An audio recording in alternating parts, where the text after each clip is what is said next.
morning, students. My name is Kriti Mishra, and today we are starting a new subject, social media analytics and data analytics. It's a third year elective subject whose code is BCEM061, and we'll make a playlist on this particular subject. So let's start.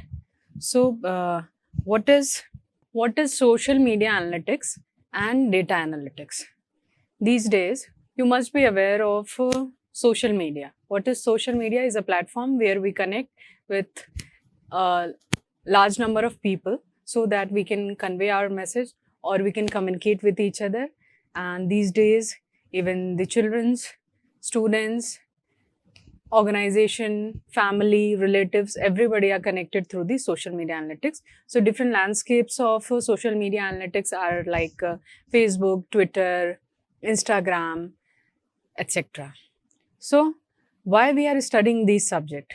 This must be a question from your side. Ki why we are studying social media analytics? Social media is a platform where we connect. And what is analytics? Analytics is the number of data we are extracting from these social media and how we are using that particular information. By using that information, we can conclude something. We take decisions, we do something so that we can take decisions accordingly, that what person likes what things and what not. So, social media analytics and data analytics. So, let's start. Just what do you mean when say social media? A social media website doesn't gives you information, but rather it is built around a way to interact with you while allowing access to the information. Means social media analytics allow access to the information. This interaction could be collecting comments or suggestions on a blog or voting on a specific topic, allowing user to have a voice in a conversation as opposed to simply reading others' opinion. This is why we call it as a social media conversation. So, in the social media conversation, each and every person, whether it's without any discrimination of age, race, caste or anything, every person can give their view. So, these are the benefits of social media. People can give their opinion, thoughts through the social media. So, how we connect it? So, how we take these data to make it information. So, this we will study in this particular unit. Social media can be considered a two-way street that enable communication between end users. Social media gives user on the internet the ability to express their opinion and interact with each other at a speed unheard of in the past with traditional media. This popularity of social media continue to grow at an exponential rate. So, these days, as I have said, ki everybody are connected through the social media. So, there are various merits and demerits also of these social media. We will discuss further. So, this is a question for you. Social media, mining for gold or digging in the mud? You can give your opinion in the comment section. So, we'll move forward. Aimed at executives or analytics responsible for understanding public opinion, brand management and public perceptions, attempt to look at the processes and insights needed when attempting to answer questions within this massive amount of unstructured data we call social media. Why we call it unstructured data, and what do you mean by unstructured data? Unstructured data is where the data is not in a structure. Data is not structured, means data is not in the form of tables or in the any structure, like in any data structure like array, queue, linked list or SQL. Okay? If the data is properly managed, well labeled, well indexed, that is called structured data. So, taking structured data and analyzing structured data is easy. But if you are taking unstructured data and analyzing that particular data, that is a task. So initially you have to do pre-processing of the data, means you have to structure the data. Unstructured data, then you have to convert it to the structured data, then you will extract information whatever you like. Why it is unstructured? Because in the social media there is no format.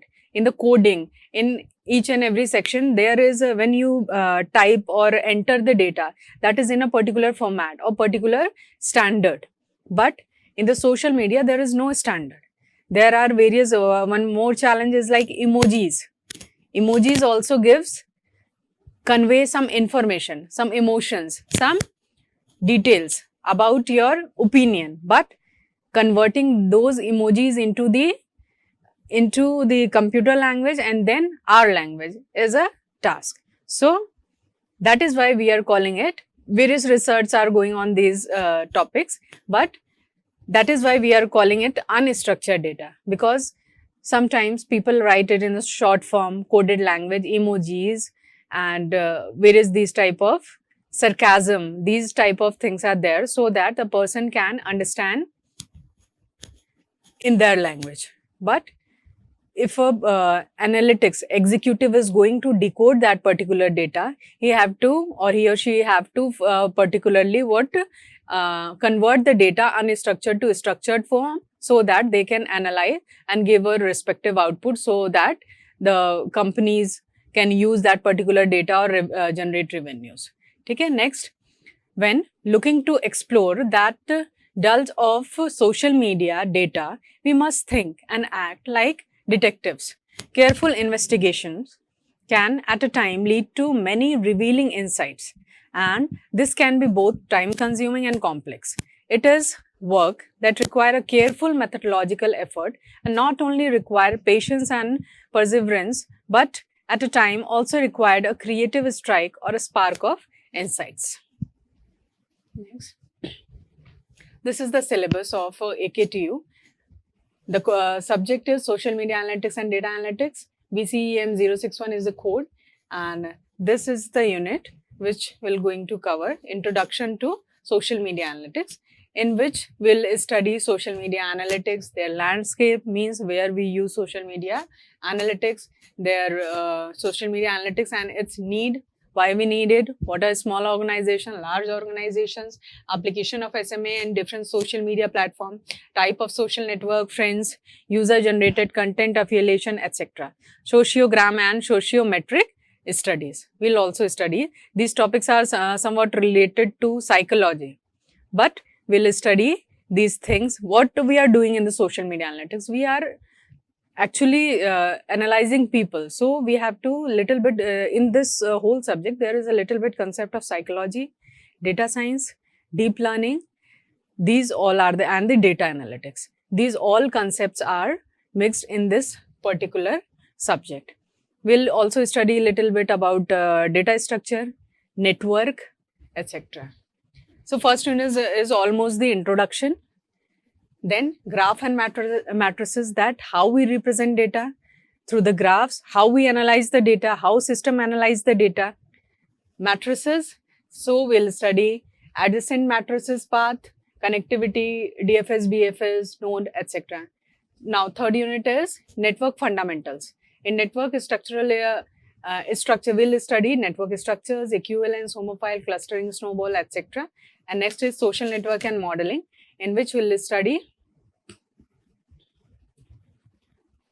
social, context, predictive modeling.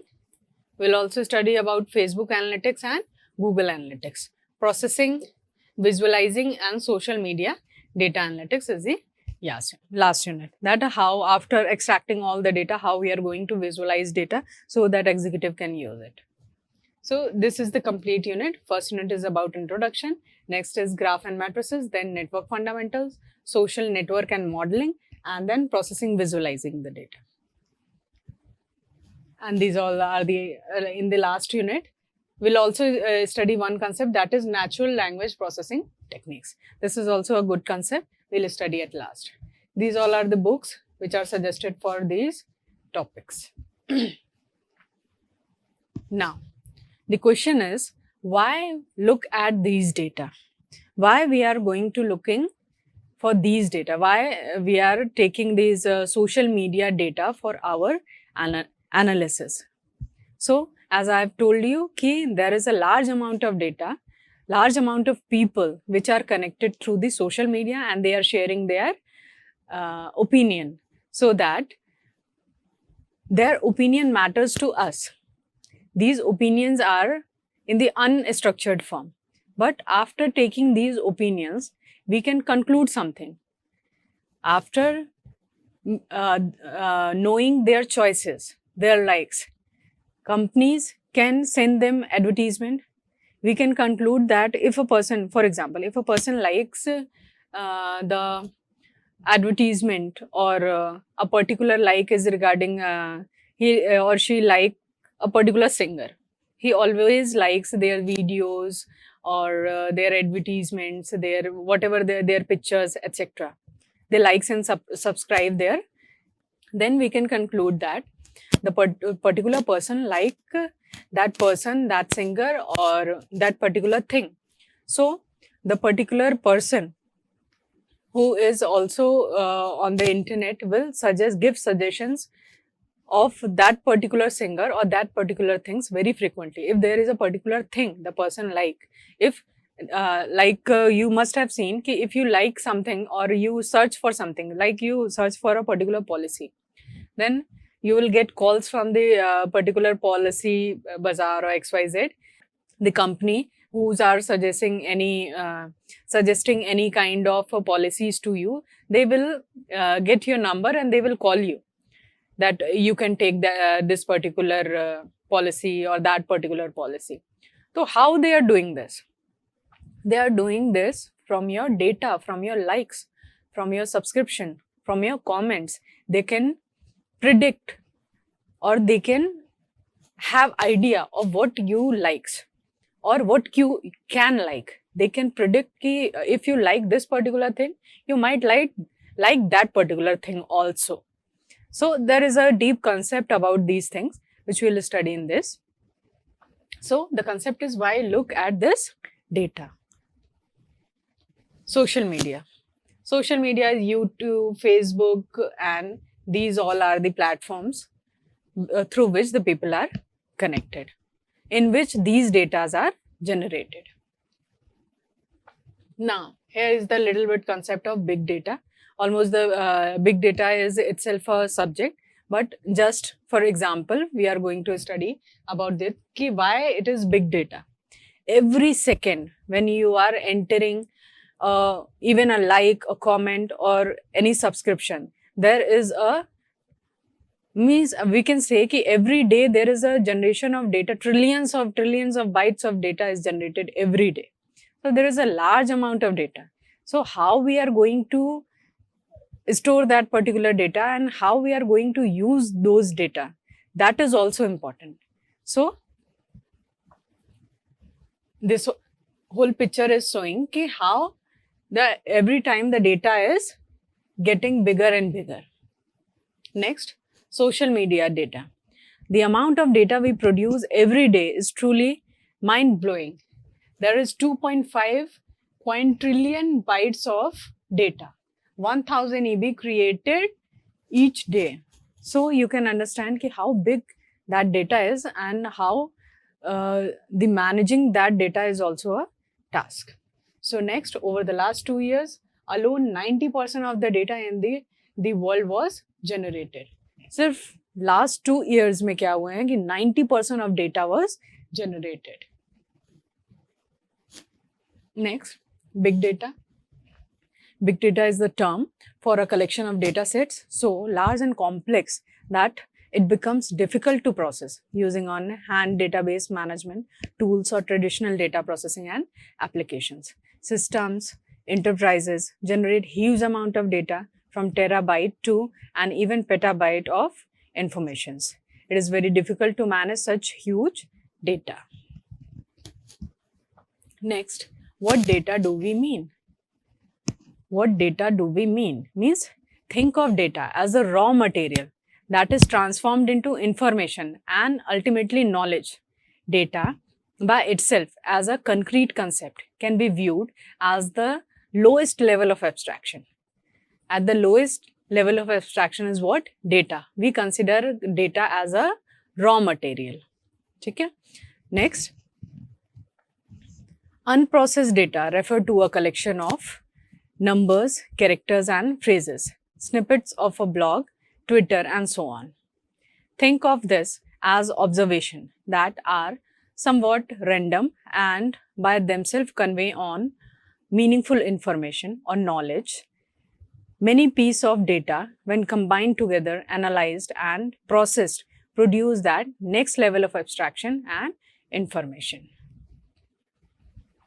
So, what this pyramid shows? This is noisy data, filtered data, information, knowledge and wisdom. Noisy data, at the lower level of the data, which we collect the data directly from the social media. Those data are noisy data. Why it is called noisy data? Because that data is unstructured data that contains various emojis, short forms, etc. So that is full of noise. So directly, without knowing all full forms or understanding the emojis, machine cannot conclude that this particular data express this. So initially there might be some ambiguity, repeated data, or these kind of not normalized data. So these kind of noises must be there at the lower level, so that we call it as a noisy data. And next, we filter data. How and what data we filter? The data which we require. Those data we filter from the noisy data. Then we take the filtered data. Then we extract the useful information. How you extract the useful information? Suppose 100 people likes the particular soap. There is a soap company and he come to know ki this how he take information ki these 100 of people like this particular soap and they commented, they comments a good comments, they gives a good comments on that particular advertisement. Ki the feedback of this is very good, like this. So by that way, the people connected to them, they also give information, or give suggestions to the people who's they are connected to that particular person. So the knowledge is they liked, they commented, they give a positive comment, they extract that particular information from the social media, from the filtered data. That will become information that 100 people likes that particular soap. Now, what is the knowledge? Ki if the 100 people like, then the people connected to them may also like that particular product. That is knowledge. And when this information comes in the knowledge of that particular company, they will give suggestions or give advertisement or give any offer to that particular person so that they can like and use their particular product. So this pyramid shows that how we take a noisy data, then filter that particular data, make it information, then extract knowledge and then use it as a wisdom. So this is an important pyramid. Next, data. Data by itself is fairly useless. However, as we process it or begin to interpret it, it becomes useful as it conveys some kind of message. At this point, we deem it information. Information is simply data that has been processed in such a way as to be meaningful to someone or something. It contains meaning, whereas data does not. To make this concept easier to understand, let's consider a highly simplified version of a real project that we execute. The different level of the value pyramid could be identified as follows. Noisy data. There is a lot of conversation happening in the marketplace about our new product, related to product and competitors of the product. Okay? Next, filtered data. There is a lot of conversation happening in the marketplace about our new product. That conversation we filter that particular conversation. Now, information, the conversation about our product peaked during announcement or events, but tapped off previously shortly after the event. This is information. Then knowledge, the majority of the conversation that is taking place in the marketplace is being generated by our marketing messages. The marketplace isn't picking up the message and engaging with it. That is knowledge. Now, what is wisdom?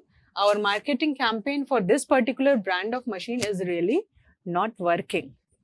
So, by concluding this particular wisdom, a company can change their strategy so that their particular this new product will go to public and they may like. So, this is the example of that particular pyramid. Next, the challenge bring together a large volume and variety of data to finding new insights. Like these platforms, through these platform, multi-channel customer sentiment and experience analysis, detect life-threatening conditions at a hospital in the time of intervene, predicting weather patterns to plan optimal wind turbine uses, etc., and make risk decision based on the real-time transactional data, identify criminals and their threats from the dissipated video, audio, and data feeds. Next, steps of social media analytics. So, social media analytics framework around 4 critical steps. What? Listen, analyze, engage, and integrate. To effectively use social media for intelligent decision making, there is a first step, that is listen. What is listen? Identifying and collecting relevant social media data. Data gathering tools, free or subscription based, can help organization collect customers, tweet, blog post, status, updates, etc. Next, steps of social media analytics. Analyze. Analyzing the collected data to understand customers' sentiments. Removing the noise around the data will help improve the accuracy of the analysis. Semantics analysis is an advanced data cleansing method that group large amount of data based on the relationship between words and or phrases. Semantic analysis goes beyond classifying customer comments into positive, negative, and neutral. How they analyze the comments? That comment may be positive, negative, or neutral, and provide insights that what customer think about product, including what they like and what improvement they would like to see. Next, engage. Customer who are engaged with companies through social media spend 20% to 40% more than customers reveal a Bain and Co study of more than 3,000 customers. Okay, analyzing social media post provide a deeper perspective on trending topics. Okay, analyzing social media post, we can we can know that what are the trending topics, hot brands, and the type of content that is being shared. Predictive analytics can also be used to understand what would interested customers, what is their customers' interest, and ideal time to publish contents. Steps of social media analytics. Next is integrate. What do you mean by integrate? This stage involve integrating what? Unstructured data across the organization with enterprise structured data to obtain 360-degree view of customers. Achieve this, organization must integrate their social media platform with their existing master data management system. It can automatically add relevant social media data to master customers file. It can also update customers profile whenever changes are made in sources system to reflect the latest customer information. Next is social media analytics cycle. This we will study in the next video. Thank you.